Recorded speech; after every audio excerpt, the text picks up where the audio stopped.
સૌપ્રથમ અમે એક કુંડું લીધું, તેમાંથી 4 ભાગ કર્યા.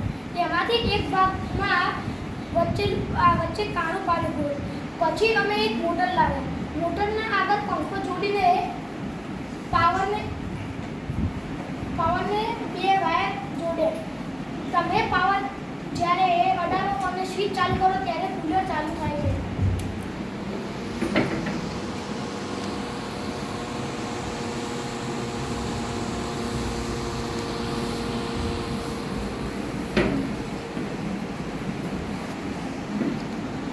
ભારતમાં અત્યારે ગરમી બહુ પડે છે. તેનાથી મધ્યમ વર્ગના લોકો આ એસી વગેરે નહીં લાવી શકતા. તે માટે અમે કુલરનો પ્રયાસ બનાવ્યો છે. બસ અસ્તુ.